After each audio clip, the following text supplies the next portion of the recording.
Drop the point. Drop the point. Drop the point.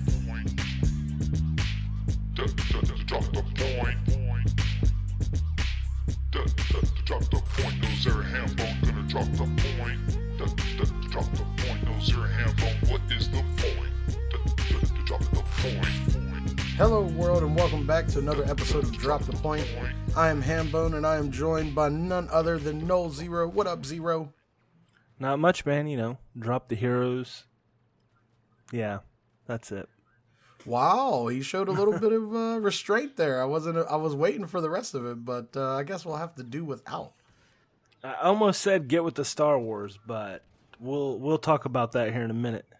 Wow. Well, guys, when we left you last, we were playing Call of Duty Black Ops 3.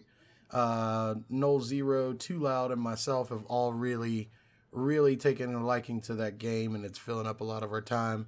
But we told you we were going to start broadening our horizons and talking about more games. And this man over here, Null Zero, has it in his mind that he wants to try to play every new game that's coming out for you guys that's on console that we can get our hands on. So this week we are back and we're talking about Star Wars Battlefront. But before we jump into it, if you want to send us a question about a game or a console or anything else gaming related, you can send that to onpoint@aimassistgaming.com, or you can tweet us at aimassistgaming and we'll tweet you back. So with that out of the way, let's talk about some Star Wars. So Zero, first off, just tell me a little bit about Star Wars. Is it central to the movie line? Is this a break off from the traditional story? What are people looking at with this game? It doesn't really have much story. It has references to things that fans will understand and know, like the Battle of Hoth is a mission in the game, right? But there's no central campaign, and there's really no story. So, yeah, I mean, no, there's just no story. So is that in your mind? Because I know when we were talking about the fact that there was no campaign. Do you feel that is a good thing about the game, or is that a negative in this case? I think it's a super negative. I think, here's what I honestly think. I think, like, a really great tool for the Star Wars franchise would have been to kind of brush people up on what's happened in this universe leading up to episode, 7? Mm-hmm. That's just my opinion. Or, they could have... There's so much Star Wars story to tell from novels and books and just lore that's out there. Like, they really could have done something with a campaign. This game is beautiful. Mm-hmm. It is beautiful. One of the best looking shooters I've ever played. It is beautiful to look at. And it feels very much like Star Wars. Like you would think Star Wars should feel. But it's just... I mean, you're sitting in a baby pool, like, splashing, because it's just, there's no depth to it at all, and the story is, there's no non-existent. Story. There's missions there, and the missions, Battle of Hoth consist of you running around with AI bots, and you can bring a friend, You can either do it on the same console or over the internet, go in co-op, and the missions consist of you basically killing bots, and you have some bots on your team, and y'all kill each other, and whoever gets 100 points first wins. And it's not like deathmatch where it's like, oh, I killed these. It's more like Call of Duty's Kill Confirmed, where you kill these bots, they drop these like tokens, and if you pick them up, you get points. Okay, and that's it. There's no real.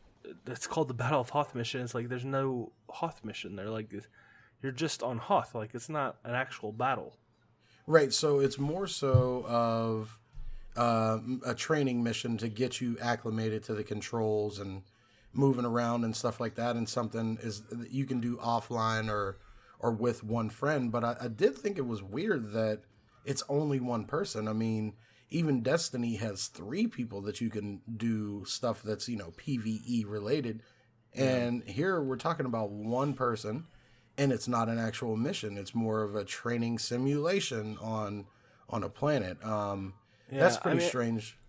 I've listened to some reviews from other big gaming outlets and read some stuff, and One group, I think it was IGN, said that they liked the survival game type, which is another, you can co-op it with a friend. But it's just mindless, horde mode, like things that people are so sick of. And this guy really liked it, and I think he was more of a Star Wars fan than I am. So I think that's kind of where he landed on it. But for me, I'm just like, dude, horde mode is people are done with horde mode. It's not what people are looking for. It's been played to death, and so a half-baked Star Wars version of horde mode doesn't really add nothing to the game to me. It's like they put missions in survival just to say, hey, it's not just a multiplayer game. Right. Well, is there anything good about the game that you can point us to? Like, is there one thing? I know you said it's beautiful. DICE is behind this one, and DICE is Battlefield, and they make gorgeous games. And the engine is the, I think it's Frostbite. I think it's also on the Frostbite engine, just like Battlefield was. So those are some good things, but is there something else you can point to that you would say, oh, that's cool about the game? I mean, the look and feel of the game is cool. Like, I was telling Troy that I've always enjoyed Star Wars games. I've owned a ton of, and I'm not a huge Star Wars fan, but like I think back to like just about any Star Wars game that came out on Nintendo 64, from the Racer to Rogue Squadron to Shadows of the Empire.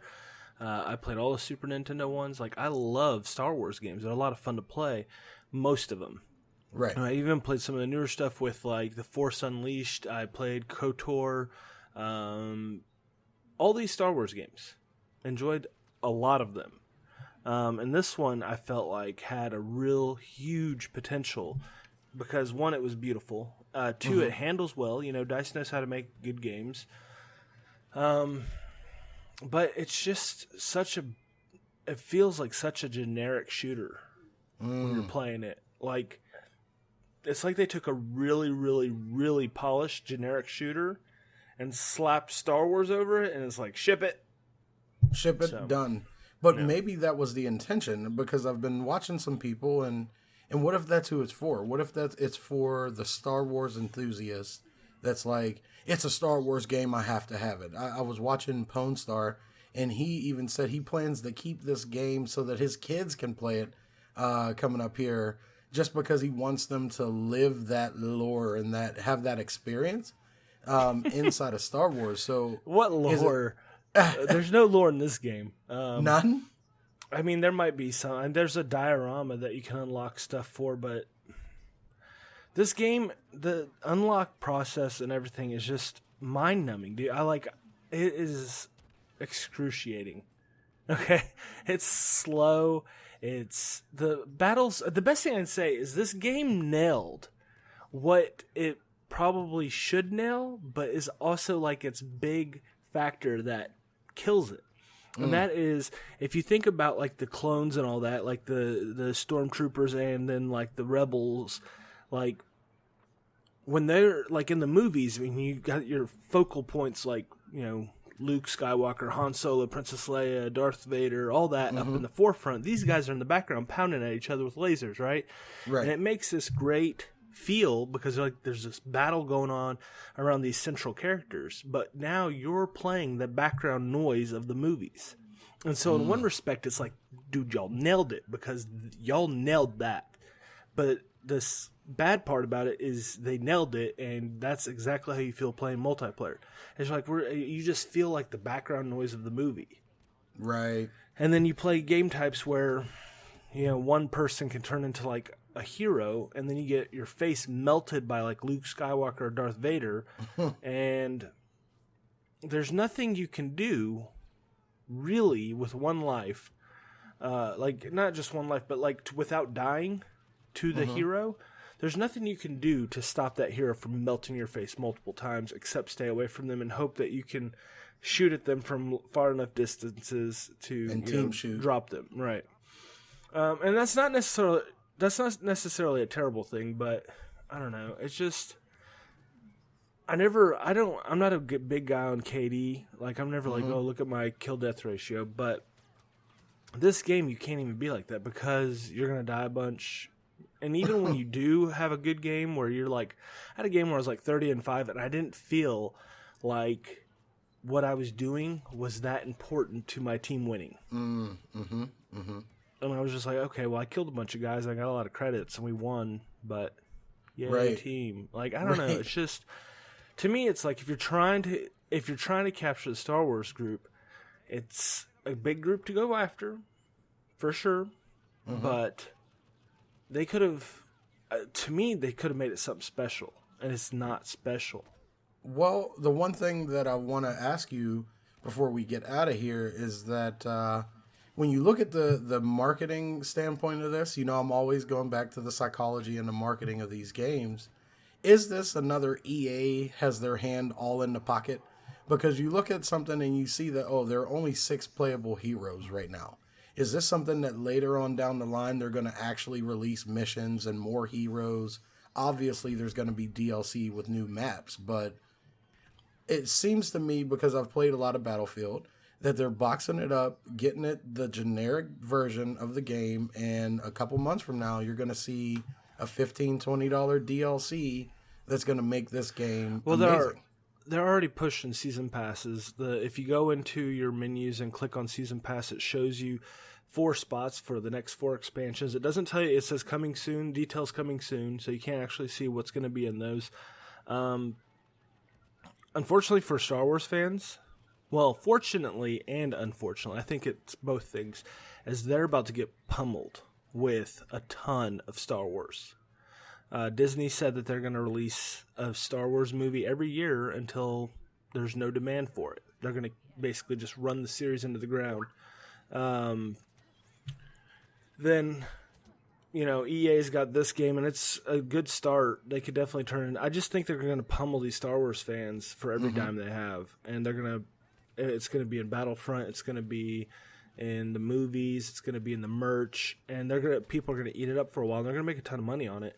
I just don't know that this game deserves your dollars right away. Like, they already said that they're going to make sequels for this game, and I'm like, the game hasn't even been out a week, and you're already saying that there's and you're already sequels talking sequel. Like, the game isn't that bad, but it's not that great either. Right, that's very interesting. But it will sell. It'll definitely sell. So you kind of alluded to it right there. But is this a game that people need to have on their shelves right now? No. The only way you need this game is if you are just so burnt out on having to focus on what you're doing. Like, this game is perfect for that. I would just want to be a mindless zombie doing something in a video game. That's this game. You play this game and you just kind of zombie. I'm like, I'm killing stuff. Right. And you could probably play it with your kids and have them take a couple turns and, like you said, not care very much about your KD. Yeah, I mean... Yeah, or what's going on. I said the day I was streaming it that I can't see this game being like no one's going MLG Pro in this. And then, of course, EA today says that they're looking to turn Battlefront into a esport. And I'm like, who's going to play this crap for esports? This is a terrible esport game. Yeah, I don't know what they're thinking. But you heard it here first, folks. If you are addicted to Star Wars and you're a collector of things like this, like Josh, then this is definitely a game for you. If you're looking for something casual to play, then yeah, sure, pick it up if you have the cash to do so. But if not, if you're standing there with $60 and you're like, I can buy one game this holiday season, don't buy this one.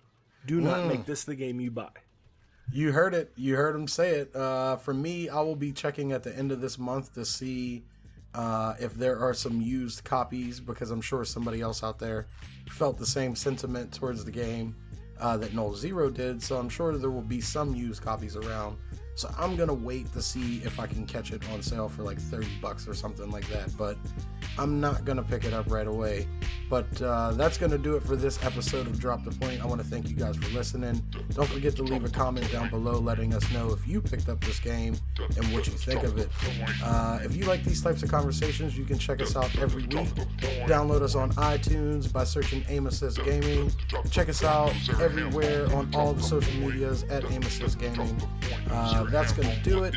I'm Hambone, he's Xero, and we'll see you when we see you. Drop the Star Wars Battlefront. Wow.